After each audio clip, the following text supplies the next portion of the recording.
Alright, what up, world? So, I was trying to do my homework yesterday, and it was an assignment where I had to find research articles, and I got so sidetracked just picking apart and just typing in keywords and seeing what strange articles would pop up. And the Lancet, I found out the Lancet goes back to, I think, 1824 or 1823.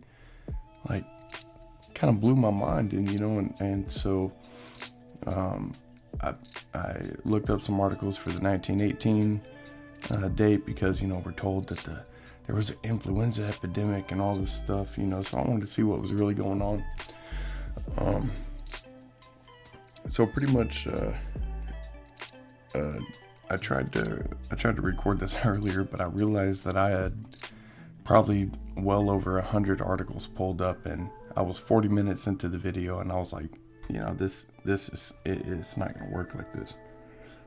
So I narrowed it down, and I kept the ones that kind of stood out to me, and I'm gonna read this entire one. It's just one page. I haven't read it yet, but it popped out to me because we know how they like their plans and their storytelling, but they all seem to come to fruition, much like Event 201 and things like this, or the Lockstep document from 2010. So, all those hours didn't go to waste of poking around in these databases.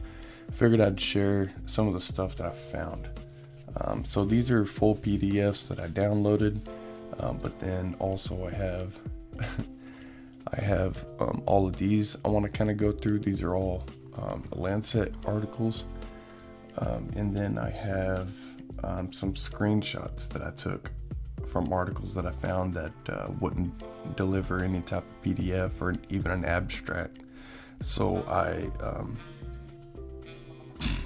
just took screenshots of pretty much the title and stuff. And because it's amazing how you can piece together all these little bits of information to kind of.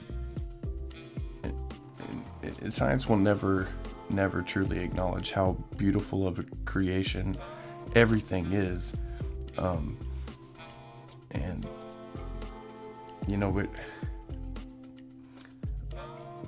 our brains, our spirits, whatever, they're phenomenal. Our bodies too. How we were designed, with our immune system and just all these wonderful things. Science will never truly acknowledge it. And what I mean by that is, I could be wrong for when the false Christ comes, but then maybe they'll accept that we were created, but then they'll try to say either it was the aliens that created us or Lucifer himself. You never know, but it's pretty obvious, to what they truly believe, and how it's all an attack on Jesus. So, but anyway, so let's go through some of these, and I'm going to read this one first, and I'm not going to read them all. This will actually probably be the only one that I'm actually going to read in full, and everything else I'm just going to show you what I found and kind of point out some things. All right, so this is Review of the Year 2062 by John Gilby. Says, all in all, 2062 hasn't been such a bad year by modern standards. The aftermath of the Silicon Valley debacle is still with us, of course.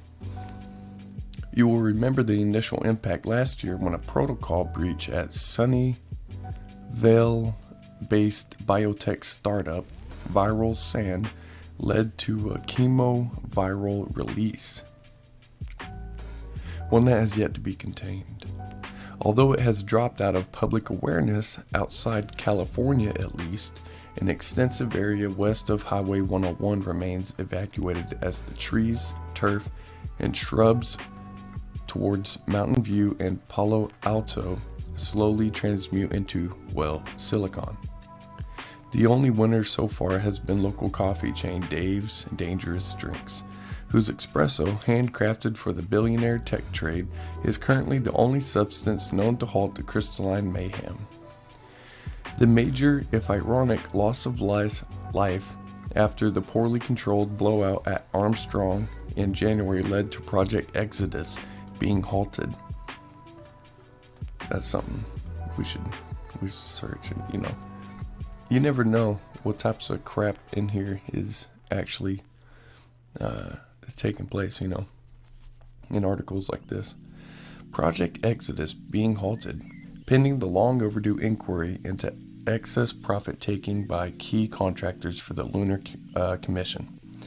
There is as yet no date set for a resumption of transfer flights to the colony, and the members of the extremist Malthus faction are again petitioning the World Council, Office of Population Management, to reintroduce the compulsory life quality selection program, or death lottery, as it is commonly known. Critics of the program point to the hugely biased focus found in the original algorithm back in 2055, which discredited the project and led to the forced euthanasia of the software development team. A low point for some 500 million people occurred when equipment failures at the Nevada-Arizona SPA Solar Protein Assembly facility in April put most of the North AM Directorate on short rations for the summer. The loss of production at the height of the summer bloom caused major distribution issues, which led to food riots in a dozen prefectures. A spokesperson for the operators cited the withdrawal of government funding from their corporate security as a contributory factor, fueling speculation that sabotage, presumably by hardline Malthusians, was involved. North AM initially refused to speculate on the number of deaths resulting from starvation and cannibalism, but later reassured the public that the figure was probably only in the low millions. Perhaps more worrying are the still unconfirmed stories filtering in from Crystal Lattice, the secretive global host body for science and environmental data, that corruption of its universally adopted Femtore storage media has invalidated much of the material from the second half of the 20th century. At their conference in June, the surviving members of the Librarians Against Climate Change pressure group politely suggested that in retrospect, the UN-mandated carbon sink policy, which consigned most of the world's physical libraries and human readable data stores to the bottom of the Marianas Trench in the late 40s. 2040? May have been slightly premature. August saw that was perhaps the best news of the year when representatives of heuristic tectonics were quoted as saying that the worst is nearly over. Their analysts Their analysis of global changes followed the surprise impact in 2050 of the asteroid now known as Calamity Jane, suggests that less than half of the geological after effects have yet to occur. The East African Rift Sea, now an arm of the Indian Ocean, is slowly stabilizing, and some commentators predict that a sustainable fishery may one day be developed on its shores, although why the water is quite so radioactive remains a mystery. The impact on continental and global weather patterns is also still under debate.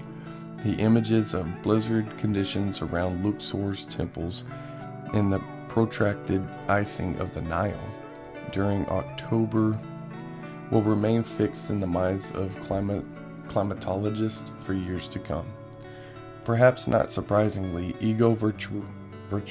virtuality, EV, ego virtuality, what? EV has remained the major preoccupation of most of the human race during the year, with the earnings of the major networks putting them well above all three of the remaining nation states in terms of gross revenues. And I use the term gross advisedly, as food supply and quality of life have become further restricted.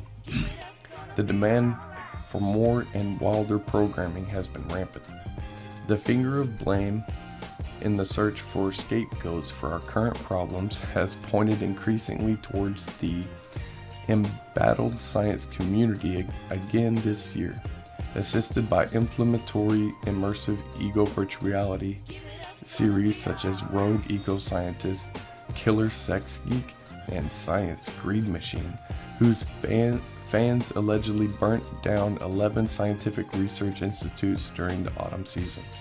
These acts of digi-hormone-fueled violence culminated in the attempted assassination of World Council Speaker Dorothy Ullaka-Shin during her oath-taking ceremony in November. Following the revelation on a popular EV fan channel that she holds a PhD in biology, no one has yet been charged with any of these offenses. I am writing this review longhand, having taken one of the underground craft courses in handwriting recently adopted by the remaining pockets of academia. This act is, however, one of necessity rather than style, as the regional broadcast energy grid in Northwest Europe has failed, hopefully only temporarily.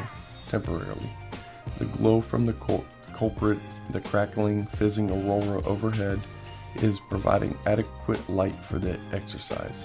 I note with a wry smile. Writing helps me blot out both the gnawing hunger and the screams of those local EV addicts who are trapped in their non-operative headsets and faced with reality for the first time in many years. Excuse me. Looking out from my frost-gridded window, a range of snow-laden hills is just visible beyond the stunted forest of gaunt fuel wood trees, with the urban glow absent.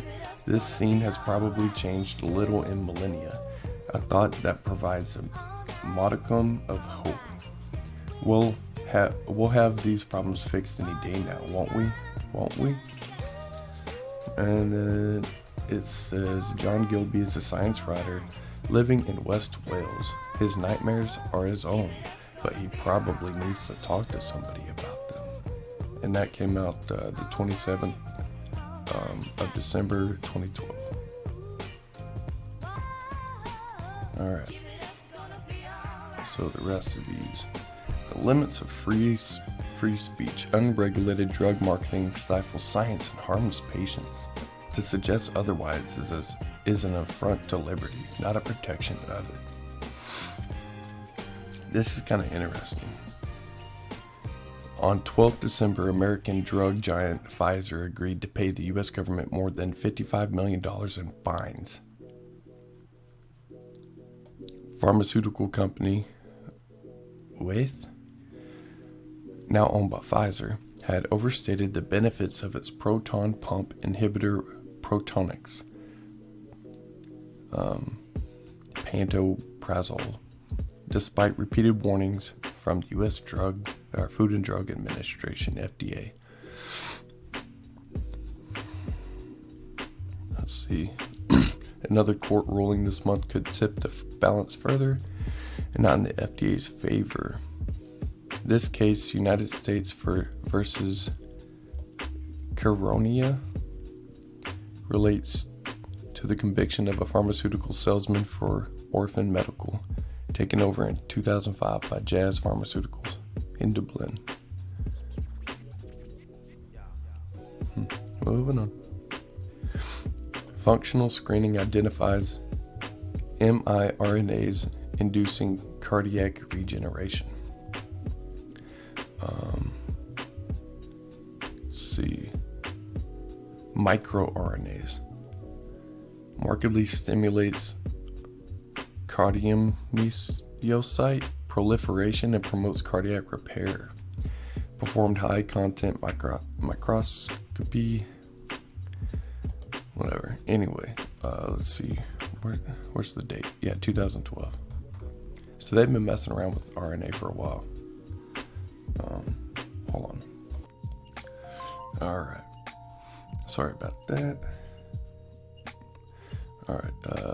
Survival boost for cloned embryos. Yeah, I had to make sure I was recording. Researchers have improved the success rate for producing cloned embryos or embryonic stem cells by removing a chemical group from DNA binding proteins, transferring a nucleus from an individual's adult body cell into a human egg.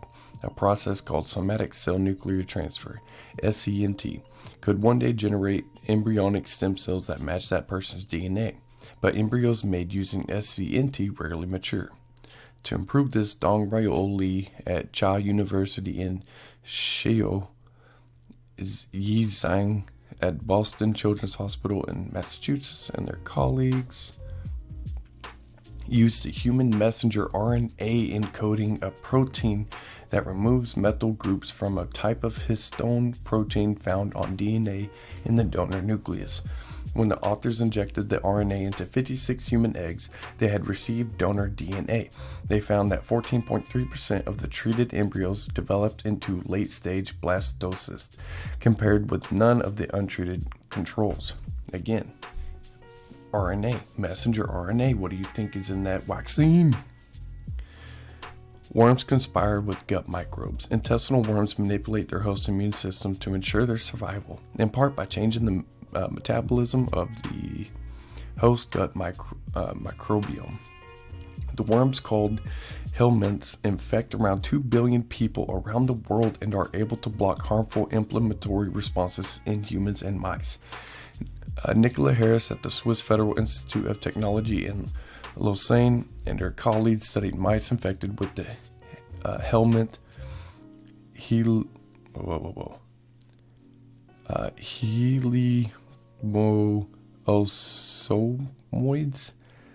polygyrus bacuri, and found that mice that had been treated with antibiotics to kill gut bacteria before being exposed to the worms had more allergic airway inflammation than did untreated worm-infected animals.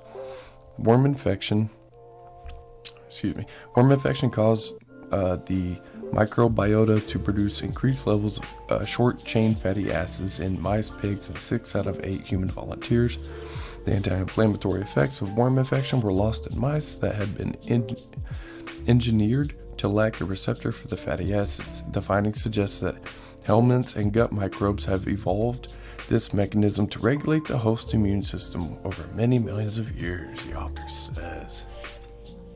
Let's see what else was here. Okay, that was everything. Okay, moving on.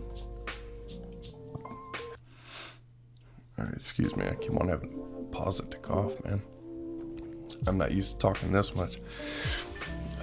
Build digital democracy. This one stood out. Fridges, coffee machines, toothbrushes, phones, and smart devices are all now equipped with communicating sensors. Toothbrushes? Coffee machines? Oh my God. In 10 years, 150 billion things will connect with each other, and with billions of people, the Internet of Things will generate data volumes that double every 12 hours rather than every 12 months. Blinded by information. We need digital sunglasses. Whoever builds the filters to monetize this information determines what we see. Google and Facebook, for example, many choices that people consider their own are already determined by algorithms. Such remote control weakens responsible, self-determined decision-making and thus society too.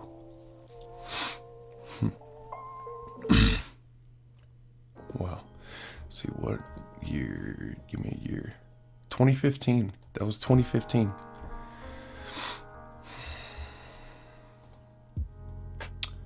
Okay, I think, yeah, we already read this one. What's this? Oh yeah, this stood out to me. I read a little bit of it and it's like, it's kind of boring and not. But from clay to computer screen, mixing iron and miry clay, you know? What was it talking about? Oh yeah, Golem Shmolem. This one, I read this one was kind of stupid, but that stood out, you know, straight out the Bible. And then this one was pretty interesting. According to Jewish folklore, 16th century rabbi of Bohemia called Yehuda Lau, not saying that right, I bet, devised an antidote to anti-Semitic attacks, a vengeful automation made of clay, animated with a scrap of parchment bearing one of the ineffable names of God. This automation was called the Golem. The story of Rabbi Lau, however, is not unique. The Golem is mentioned in the Talmud, that sprawling compendium of ancient Jewish scholarship, in which, among other matters, scholars debated whether a golem was human enough to make a congregation korah. The Talmud then was arguably the first forum to debate the legal and social status of artificial people. The Western canon caught up in 1818 with the publication of Frankenstein. Like the passages in the Talmud that talk of the golem, Frankenstein is an extended debate on whether the feelings and motivations of artificial people can be judged as equivalent to those of humans. Moving on. And then there were none. 7 centuries ago, tens of thousands of people mysteriously fled their homes in the American Southwest. Archaeologists are trying to work out why. Altogether, nearly 30,000 people disappeared, supposedly. Excuse me, from 1200s to 1285. It's probably the Giants, man. The Giants probably eating them up. Let's see.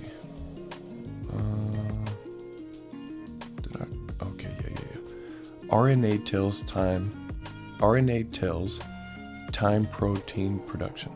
A cell's rhythm of protein production may be regulated by the addition and removal of tails at the end of the messenger RNA molecules that carry the protein recipes.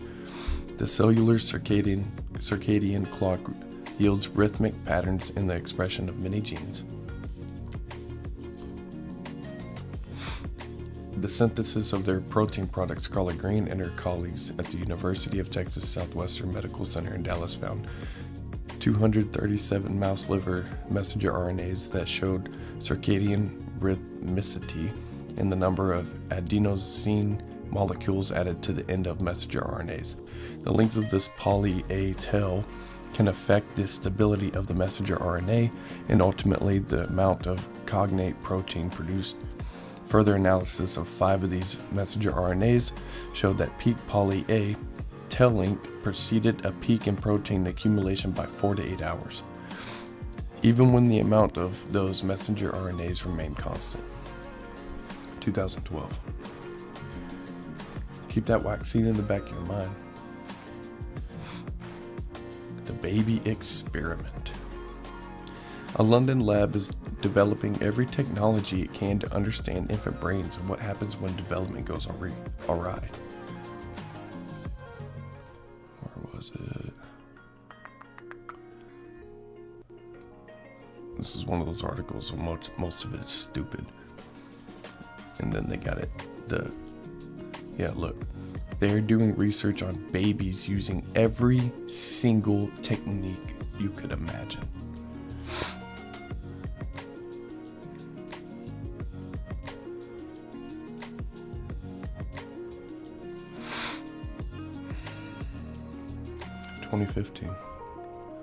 An eye on autism. You're going to interrupt the experiment if you have to, or make noises to distract them. Whatever. Let's see. FMRP targets distinct messenger RNA sequence elements to regulate protein expression. Fragile X syndrome, FAX, is a multi-organ disease that leads to mental retardation, macroorchidism, or or kidism in males and premature ovarian insufficiency in female carriers. Fragile X syndrome is also a prominent monogenic disease associated with autism spectrum disorders, ASDs. Fragile X syndrome is typically caused by the loss of Fragile X mental retardation 1, FMR1, expression, which codes for the RNA binding protein FMRP. Here we report the discovery of distinct RNA recognition elements that correspond to the two independent RNA binding domains of FMRP.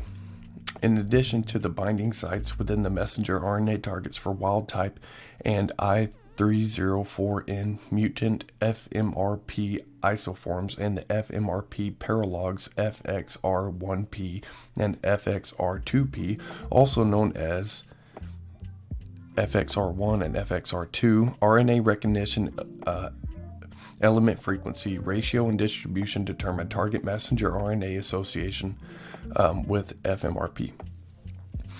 Among highly enriched targets, we identify many genes involved in ASD and showed that, what was ASD again? Oh yeah, autism spectrum disorder.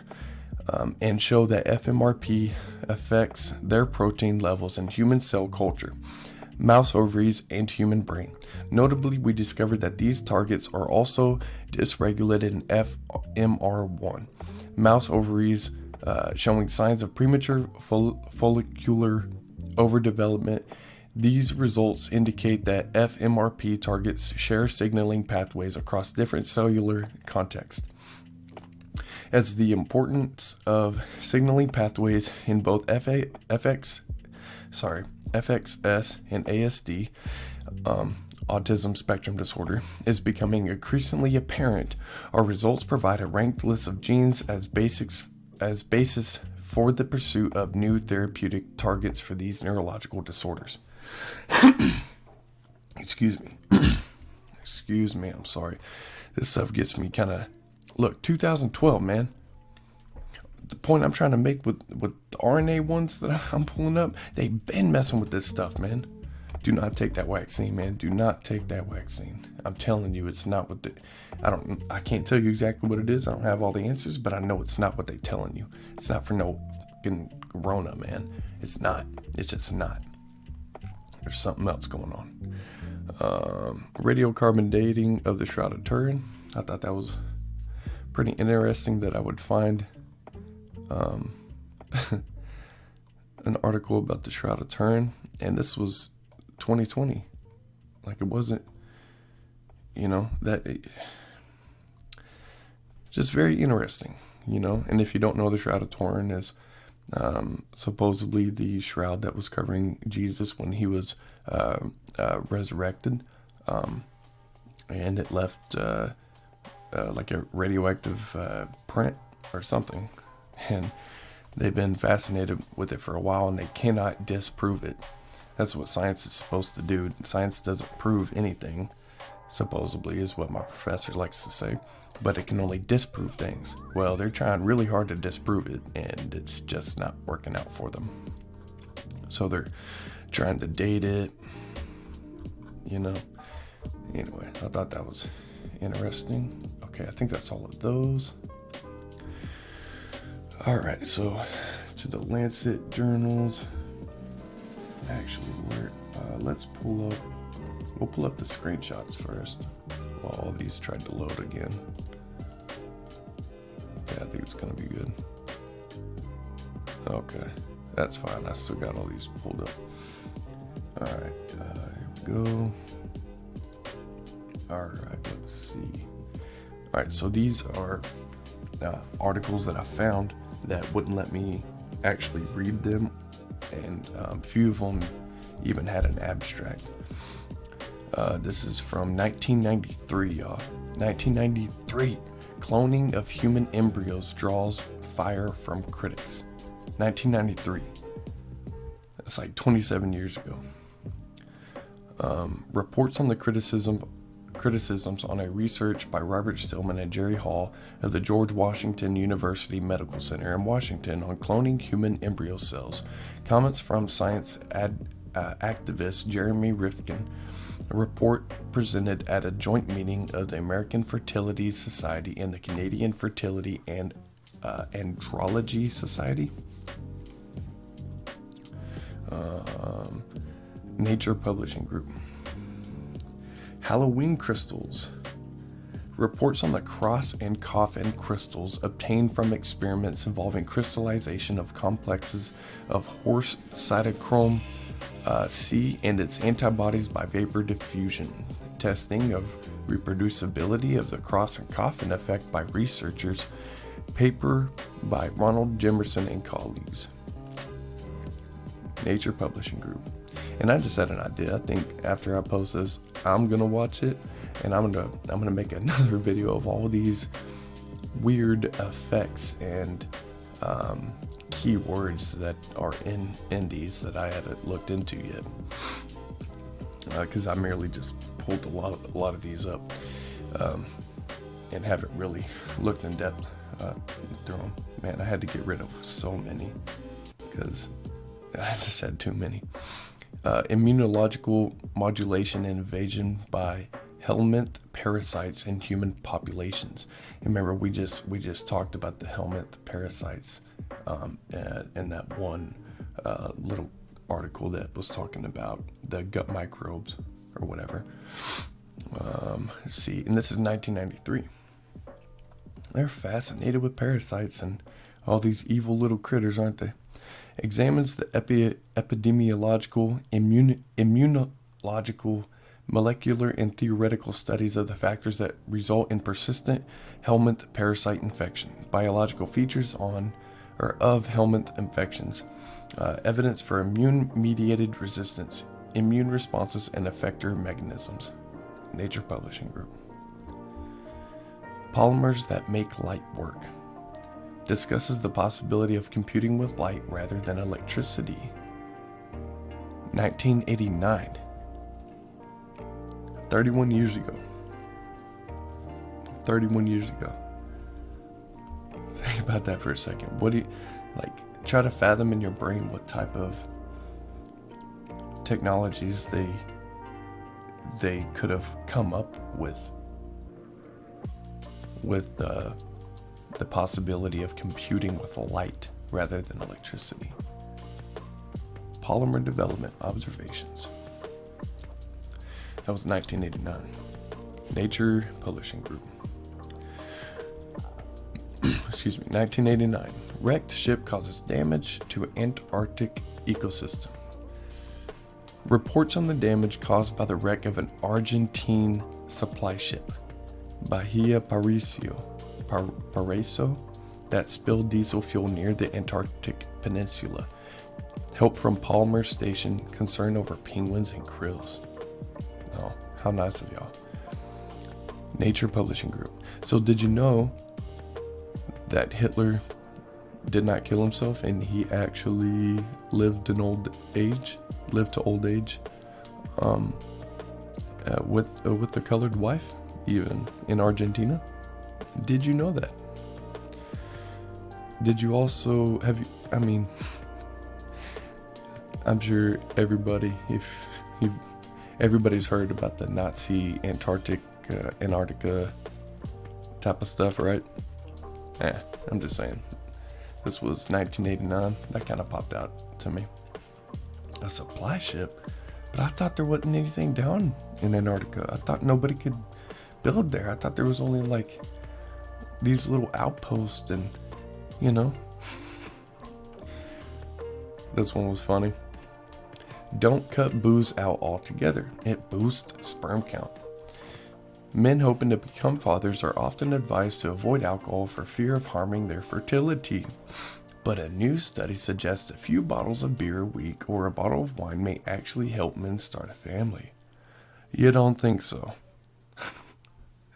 Say it like that because I didn't have to try too hard. Multiple sclerosis relationship to a retrovirus. And this one didn't even give an abstract. Medline, let's see, 1989. That's interesting. Memory boosting devices tested in humans, 2015. Again, no abstract. Synthetic biology lures Silicon Valley investors. No abstract. 2015.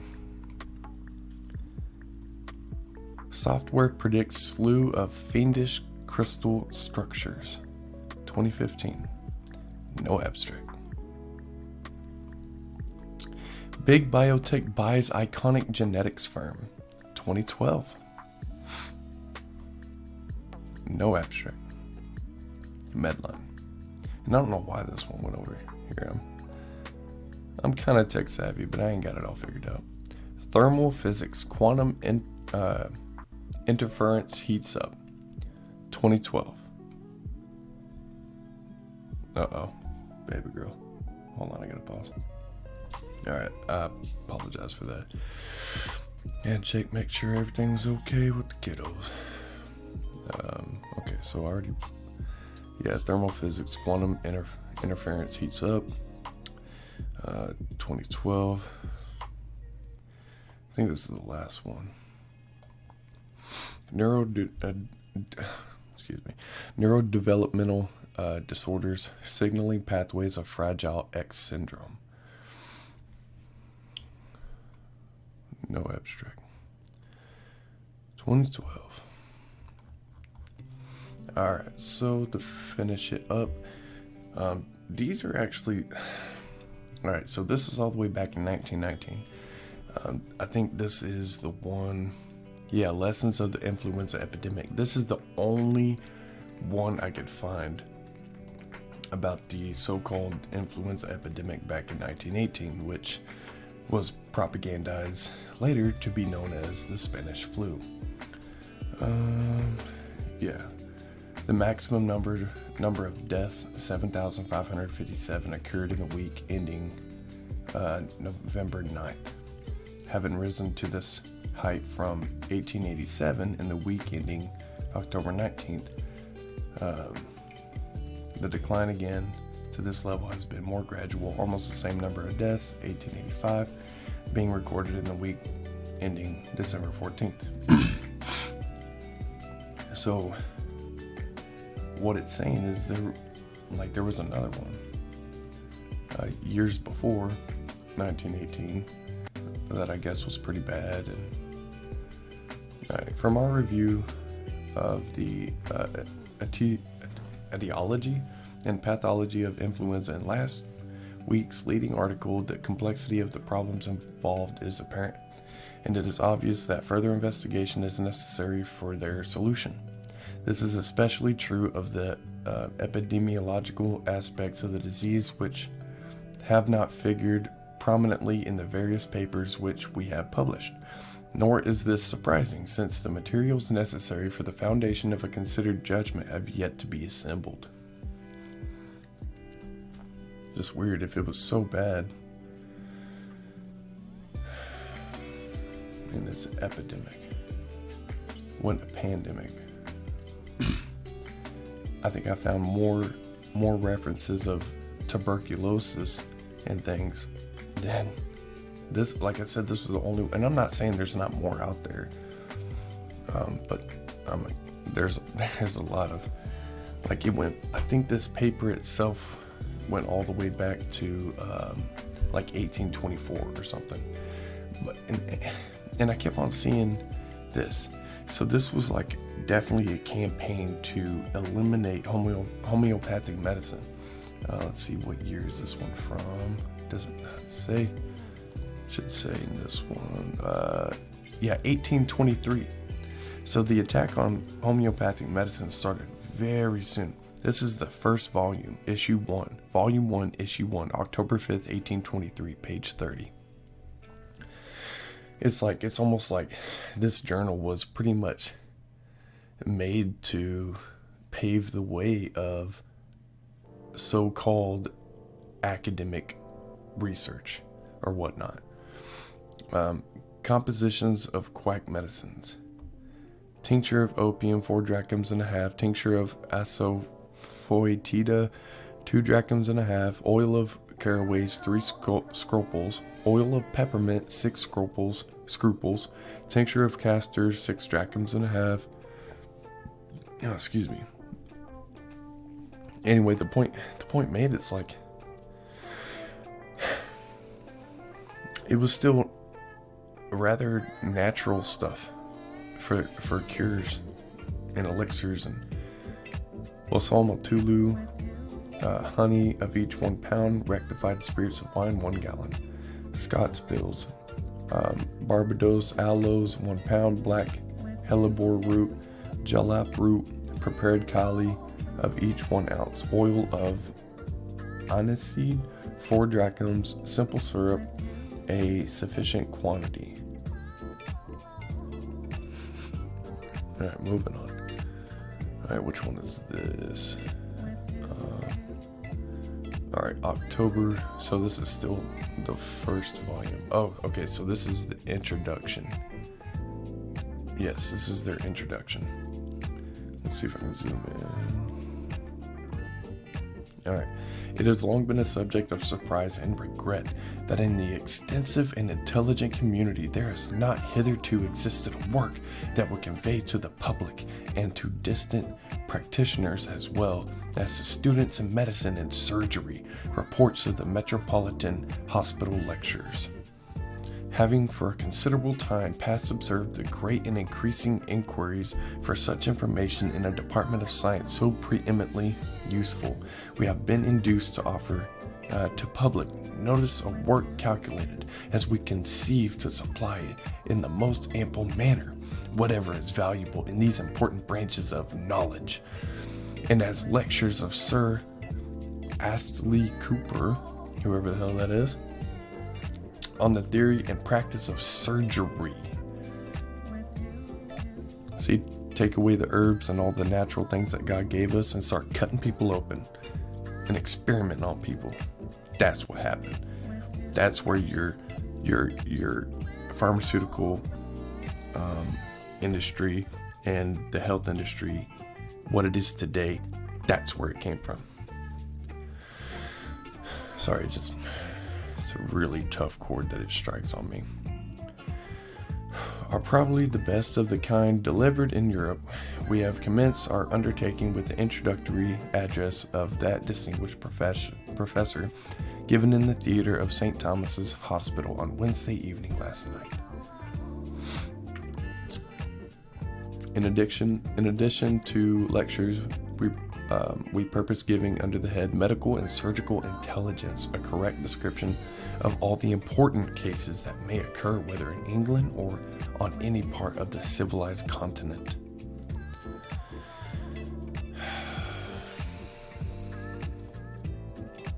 Alright, so this is still from the first one, I believe.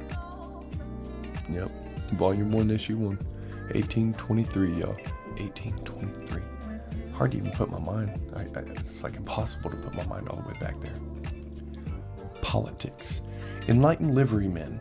It would appear from the reports in the Chronicle and Times of Tuesday last. When I say that, I think they say like it's meant to be like last week, or if it's a year, last year. Relating to the proceedings of the quote-unquote livery at Guildhall on the previous day, that the pestilential effluvia of the misnamed quote Holy Alliance has tainted a great number of the boasted liverymen of London who, in proportion to the success of their persecuting patrons on the continent, like staunch partisans of tyranny, raise their voices to a higher pitch against whatever tends to remove delusion from the public mind. On no other ground can we account for the violent and indeed unmanly efforts that were made to prevent a member of their own body from delivering his sentiments on the question before them, merely because he uttered some expressions rather disrespectful on the notorious Mr. Pitt,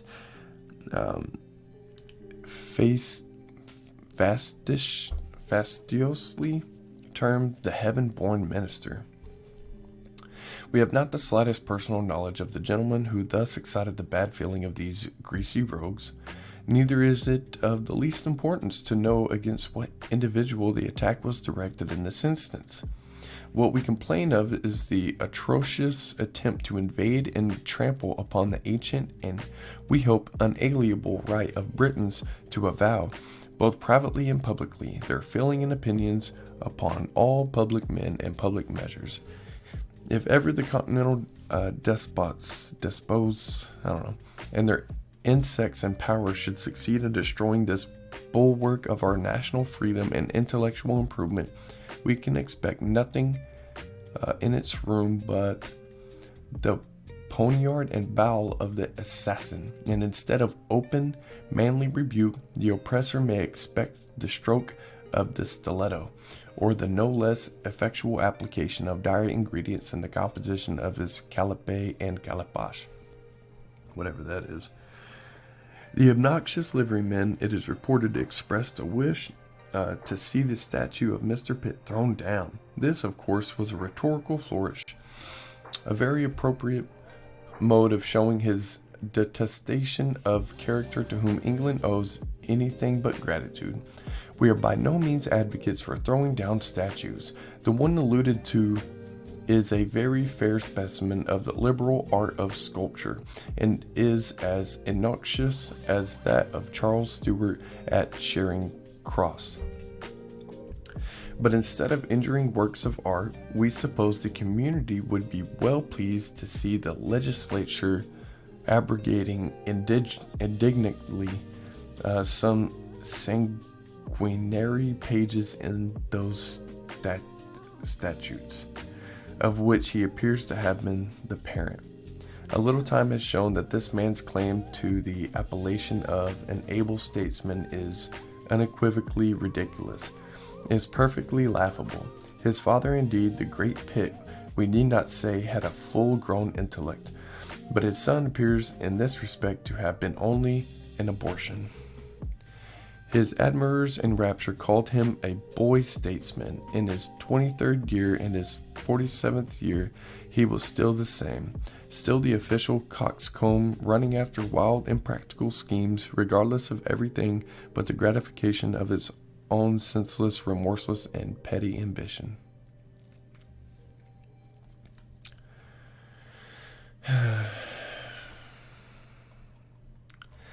Some weird stuff it makes me think about.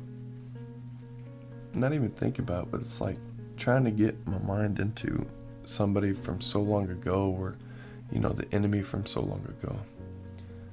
October 12th, 1823, I think this is issue 2, volume 1. Barbarous mode of punishing criminals in Russia. The following extract from Miss Holderness's work on the manner of the Crim Tartars, recently published, will show how little the Russian code of laws has been improved or humanized since the reign of Tsar Peter I, a period of above 200 years, during which time the government of that savage people has kept up a constant and latterly increasingly intercourse with the courts of civilized Europe. I'm going to skip through. This was, let's see. Yeah, in the spring of 1818, 7 Tartars who had been found guilty of various robberies and murders in the districts of Akhmetchet, Theodosia, Kerch, and Port Patch were sentenced by the Russian law to receive the punishment of the knout, Knout, in each of these towns. Having first undergone this dreadful penalty at Akhmetchet, they were conducted to Theodosia, heavily ironed, and lodged in the Gaol, Gaol, there till the hour appointed for their flogging. They were then taken to the marketplace, where hundreds of spectators were assembled to witness the scene, and from an Englishman present on that occasion, I received the following account of the transaction. The culprits, each in his turn, were fastened to an inclined post having a ring at the top, to which the head was so tightly fixed by means of a rope as to prevent the sufferer from crying out. The hands were closely tied on either side, and at the bottom were 2 rings for the feet, which were in like manner secured. The back was then bared, and the plaster or rag which had been applied after the previous whipping was torn off. The Tartar sacerdotal, attended by a Tartar priest, next advanced and read aloud the crimes for which the offenders were punished, together with the sentence of the law. This took up nearly half an hour. The knout was a very heavy thong, as thick as a man's wrist, and weighing from 2 to 3 pounds. The lash is of leather, about the breadth of a broad tape. The handle is about 2 feet long. With this weapon the executioner now approached, and giving 1 cut, walked back again to the distance of about 40 yards. He then returned, flourishing his whip, and struck again, till the appointed number of strokes were given, until it was certain that the poor wretch was all but dead. At every blow the blood spurted from the wound, but the previous preparation prevented the possibility of exclamation. Each one, when his flogging was finished, was unbound, and having the rag replaced on his back, was removed into a cart, till all had been thus disposed of, having witnessed the sufferings of their comrades, and endured their own. Before they left Theodosia, one of them died. And of the 7, I believe not one lived to undergo the whole of the sentence.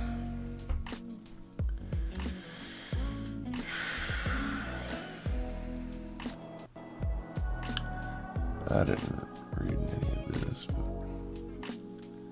progress of science. Native country of the potato.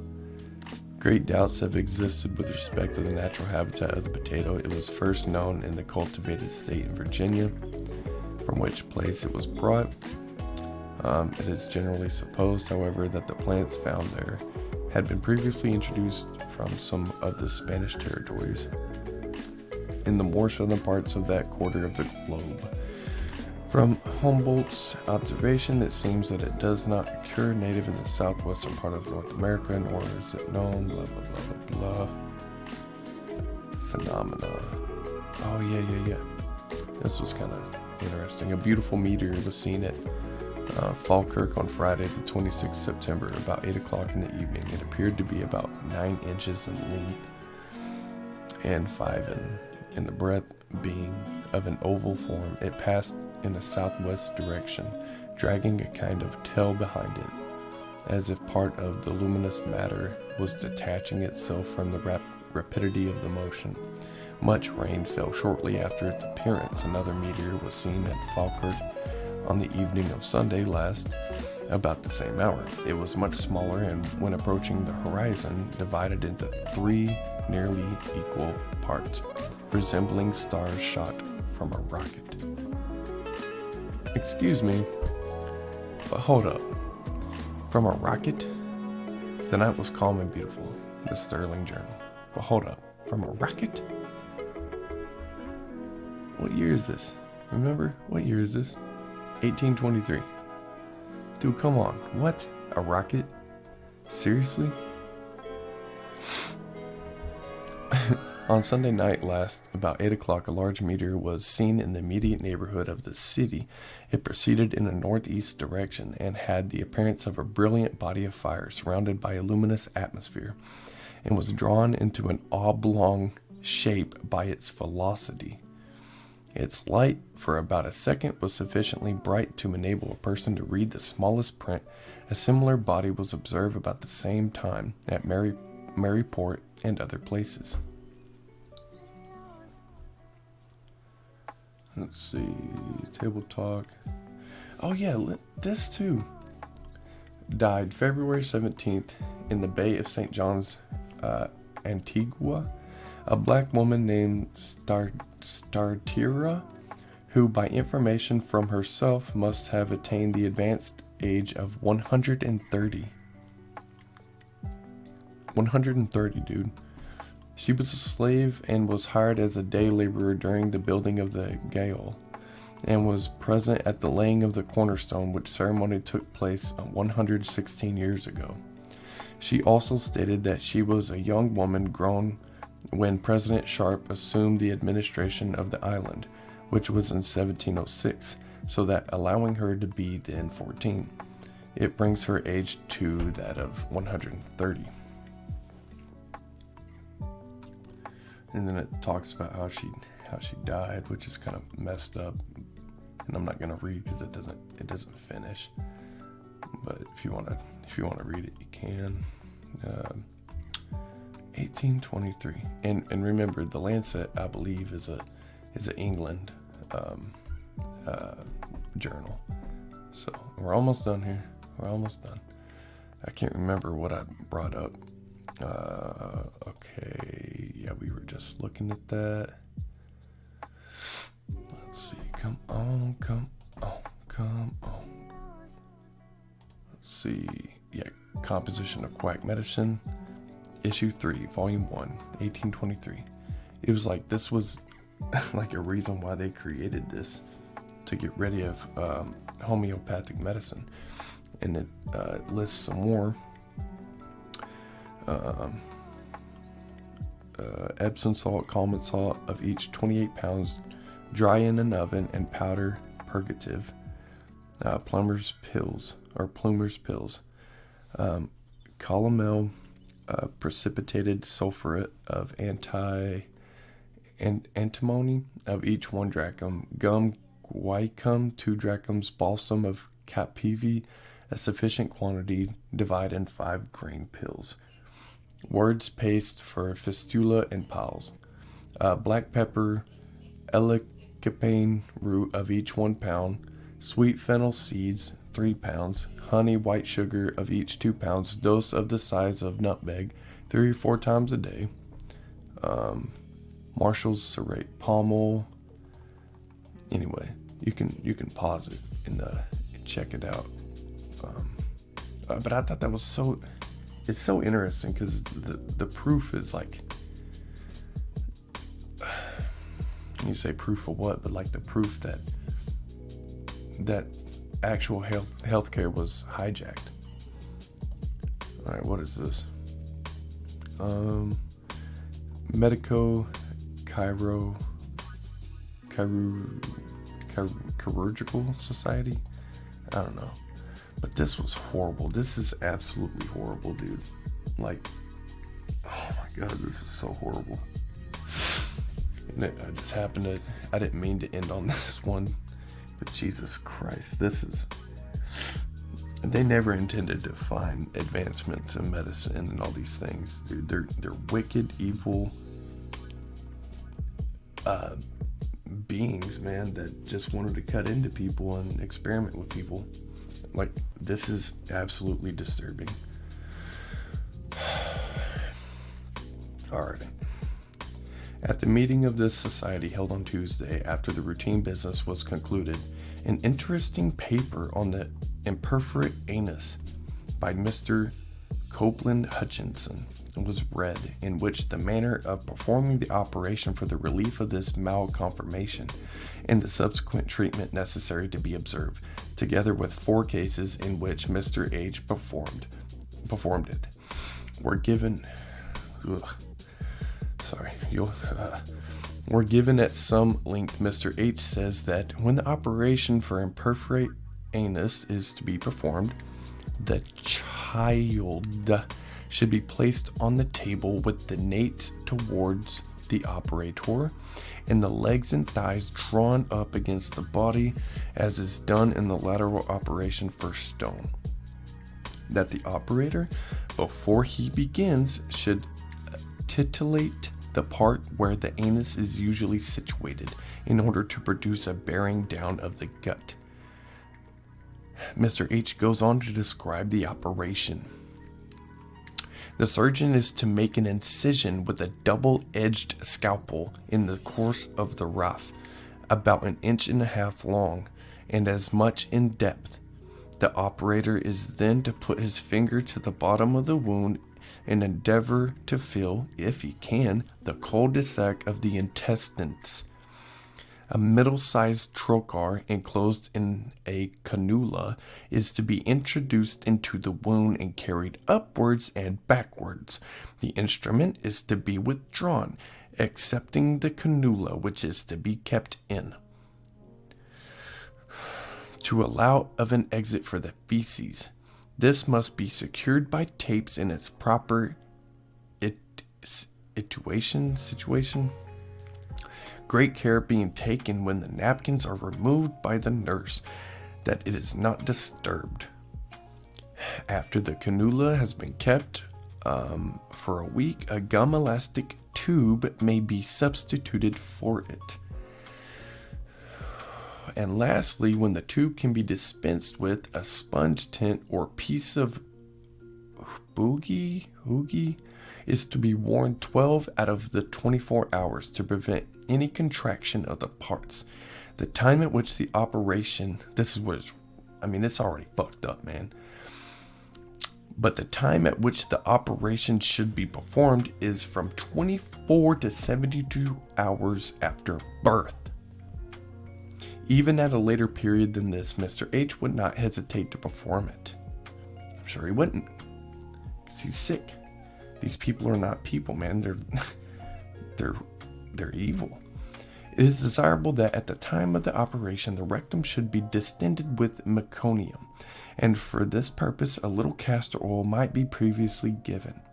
In female children, a catheter introduced into the vagina will be of some assistance to the operator. If the result of this operation should be unsuccessful, Mr. H states that he would immediately perform the other if the friends of the child were agreeable.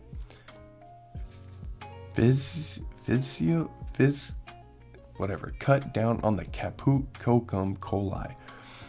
This he has never yet had occasion to do. But he's so giddy to fucking do it. These people are fucking sick. This is what your medicine turned in. This is what created the industry that is today. It's not about your fucking health. It never has been. It's about manipulation and experimentation. Why do you think there's only a handful of Nazis that were tried and the rest were hired?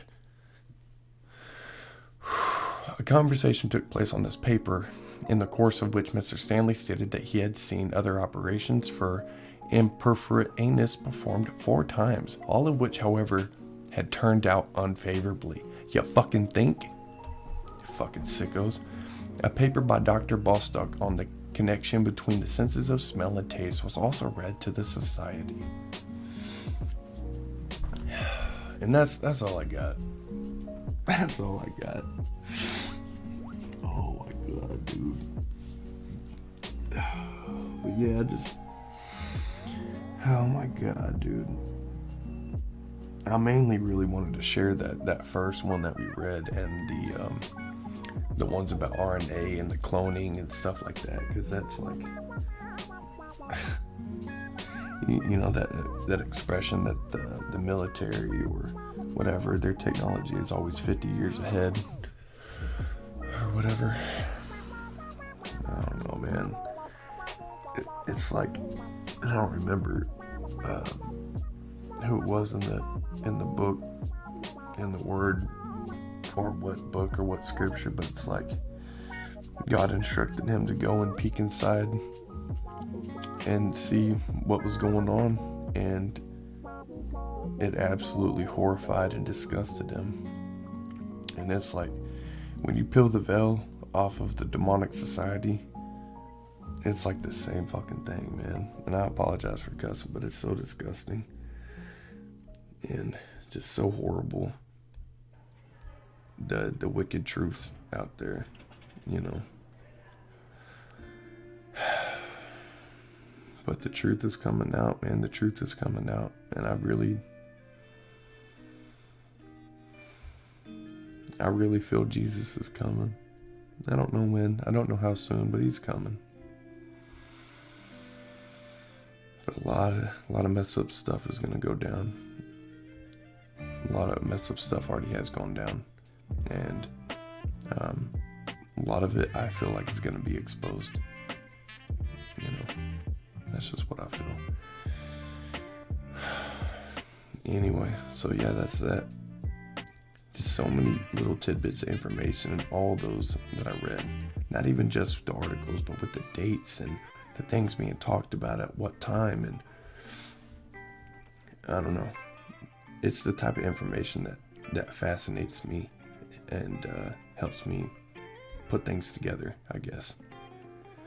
You know, of other mysteries and things, but oh Lord. Anyway, I didn't want all that time I spent not doing my homework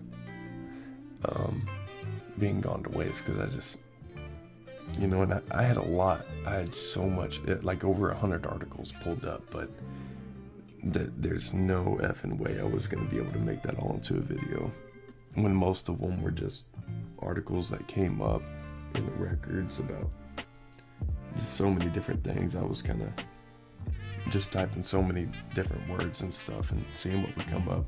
And there's a lot of stuff that came up about Lucifer and Satan and these people are completely wicked. And it's not hard to find incriminating evidence for that. Not even assumption, not even accusation, but fact. But anyway, I need to cut this short. This was way longer than I thought it was going to be. Anyway, let's see if YouTube takes this down or not. I don't know, but I'm going to try. All right, peace, y'all.